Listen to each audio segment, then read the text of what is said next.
सर्वांना नागपंचमीच्या खूप खूप शुभेच्छा। तर आज आपला दिवस कसा जाणार आहे मी ते दाखवणार आहे। पंचमी सर्व कडधान्य मी फुगत घातलेले रात्रीच, तुम्ही बघू शकता इथे। तर आपल्याला स्वच्छ धुवून कुकरमध्ये टाकून घ्यायचे आहेत। कुकर भरून कडधान्य आहे, त्यात मीठ आणि मी 1.5 ग्लास पाणी टाकलेलं आहे। आपण याचं झाकण लावून चढवले, आपल्याला 3 ते 4 शिट्ट्या काढायच्या आहेत। आता मी इथे घेतले गव्हाचं पीठ आणि आता मी त्यात टाकते मैदा। गव्हाचं पीठ आणि मैदा मिक्स करून घ्यायचं आहे आपल्याला एकत्र।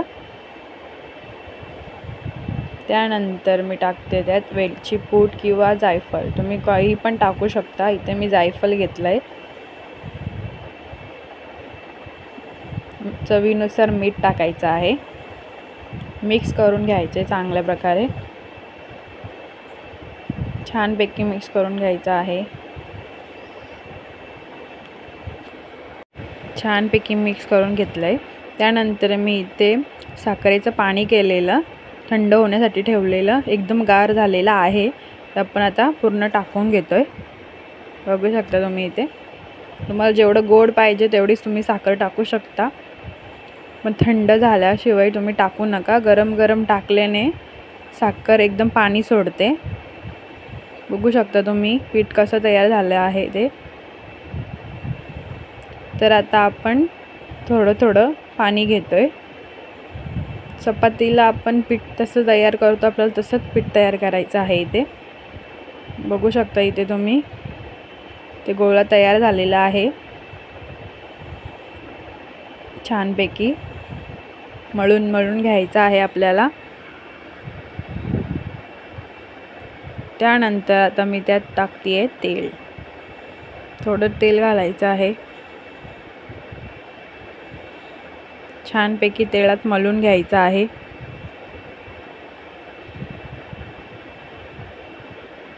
चांगल्या प्रकारे मळून घ्यायचं आहे तेलात। बघू शकता तुम्ही इथे, मस्त गोड पुऱ्या होतील।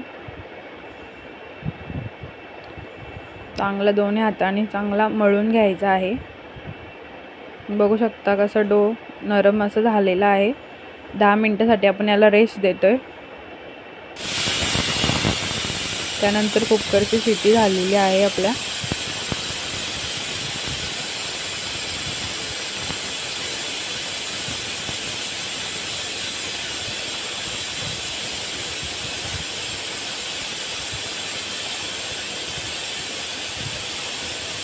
चार शिट्या कंप्लीट झालेल्या आहेत, 4थी शिटी चालू आहे।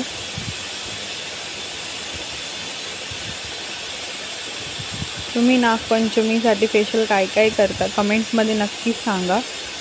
त्यानंतर 10 मिनिटानंतर आता आपण बघतोय पीठ आपला एकदम सॉफ्ट झालेला आहे।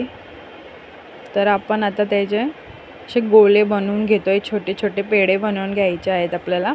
छानपैकी पहिला मळून घ्यायचे। बघू शकता इथे छोटे छोटे असे पेढे बनवून घ्यायचे आहेत। तर इथे सर्व पिठाचे पेढे तयार झालेले आहेत। तर आता आपण पुऱ्या लाटायला घेतोय। जास्त पातळ पण करायचं नाही, जास्त जाड पण ठेवायचं नाहीत, मीडियम मध्ये आपल्याला लाटायचे आहेत। तुम्ही बघू शकता इथे थोडं पीठ लावून मी लाटायला घेते। बघू शकता एकदम मीडियम मध्ये ठेवलेली आहे। त्यानंतर इथे मी असे चार पेपर लाटलेले आहेत, एकाखाली एक एकाखाली एक। त्यानंतर तेल गरम करण्यासाठी ठेवलंय। तेल छानपैकी गरम झालंय, तर आपण त्यात थोडंसं पीठ घालून बघतोय। तर पीठ वरती आलंय, त्यात आपण पुरी टाकतोय। तर बघू शकता मस्त तेलाला उकळी आलेली आहे अशी।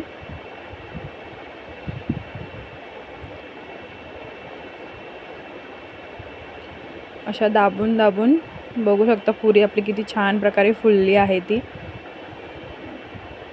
अशाच आपल्याला पुऱ्या शिजवून घ्यायच्या आहेत। तिन्ही पुऱ्या आपल्या छानपैकी फुलल्यात।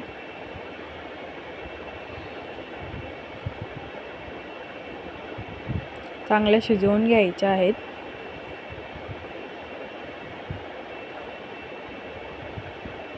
बघू शकता इथे तुम्ही मस्त असा ब्राऊन कलर आलेला आहे. आता आपण काढतोय.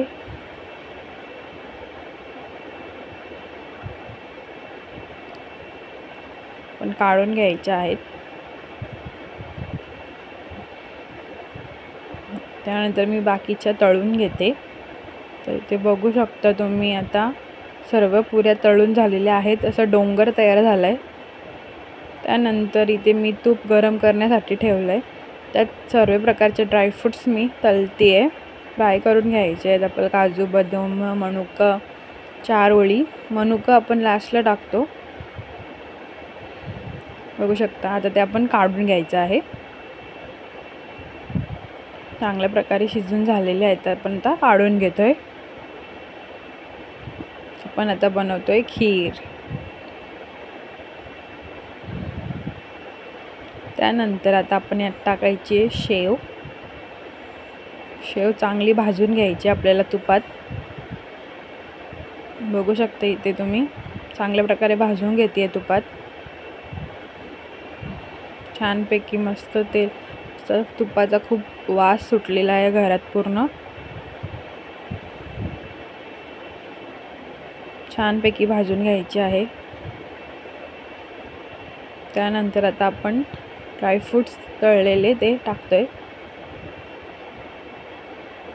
परत परतवून घेतोय चांगल्या प्रकारे. त्यानंतर आता आपण त्यात घालतोय दूध थोडं थोडं करून. बघू शकता इथे परत दूध घातलं मी. तर आता आपल्याला टाकायची 1 वाटी साखर.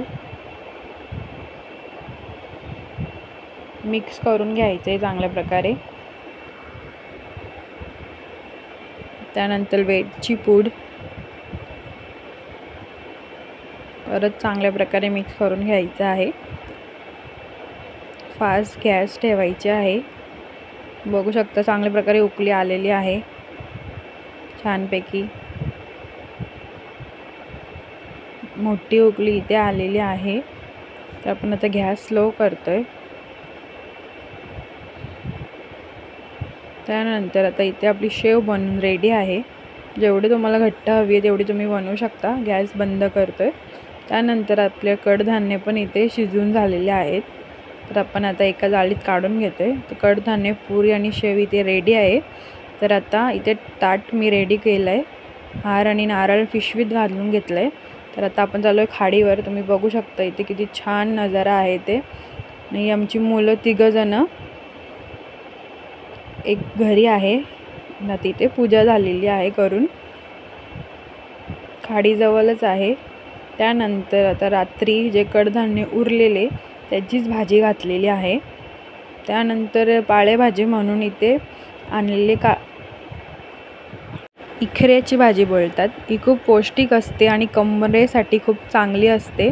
तिला बारीक कापून धुवून स्वच्छ पाण्याने उकडून घ्यायची आहे आपल्याला.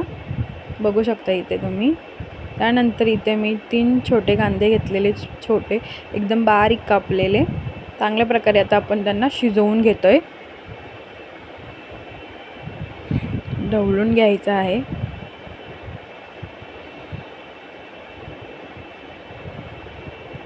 मस्त शिजवून घ्यायचं आहे आता.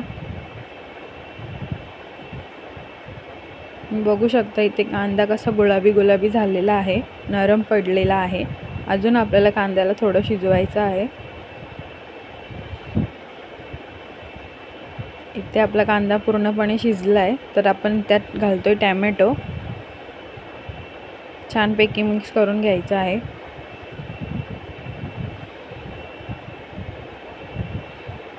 टॅमॅटो मऊसूत होईपर्यंत आपल्याला शिजवायचं आहे.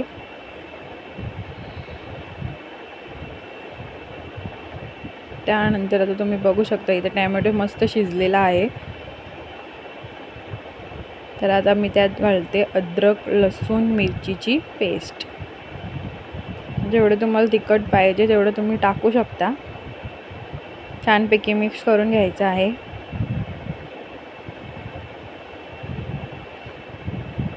त्यानंतर मी त्यात घालते हळद. चांगल्या प्रकारे मिक्स करून घेते।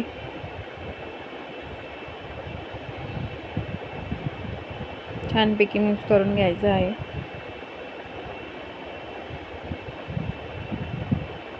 त्यानंतर भाजी घालायची आहे आपल्याला त्यात। स्वच्छ धुवून तिला एकदम अशी पिळून घेतली आहे। तुम्ही बघू शकता किती एकदम एवढीशी झालेली आहे। पालेभाज्या एकदम थोड्याच होतात किती पण आणल्या तरी। चवीनुसार इथे मी मीठ घातलेलं आहे। छान प्रकारे आता मी त्याला मिक्स करते भाजीला।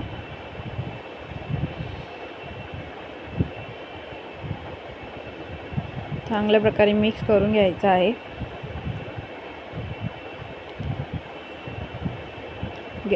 शेगडी स्लो करते। त्यात मी आता ओल्या खोबऱ्याचं वाटण टाकते। त्यात मी एक्स्ट्रा 2 मिरच्या घातलेल्या, मला तिखट लागतं म्हणून तुम्ही तुमच्या पद्धतीने टाकू शकता। छानपैकी आता मिक्स करून घ्यायचे वाटण सुद्धा भाजीत।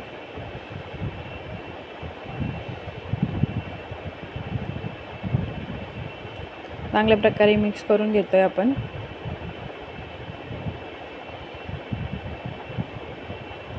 ही भाजी पावसाळ्यातच मिळते आणि ती पण थोड्या दिवसासाठीच असते, जास्तीत जास्त महिनाभरासाठी। त्यानंतर तिला फुलं आल्यावर खात नाहीत, म्हणून तुमच्यासोबत ही भाजीची रेसिपी मी शेअर केली।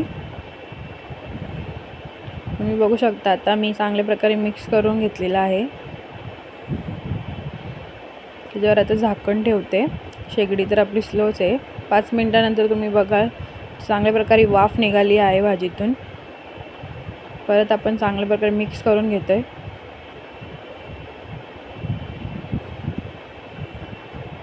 खूप छान वास सुटलेला आहे भाजीला। 1 ते 2 मिनिटासाठी आपण परत झाकण ठेवतोय। तुम्ही बघू शकता इथे आपली भाजी रेडी झालेली आहे। आपण शेगडी बंद करून झाकण ठेवून देतोय। त्यानंतर आता आपण घेतोय जेवायला। तर बघू शकता इथे भाजी, भाकरी, सलाड आणि शेवई। तर सर्व जेवायला करा, सबस्क्राइब करा आणि व्हिडिओ कशी वाटली कमेंटमध्ये नक्की सांगा।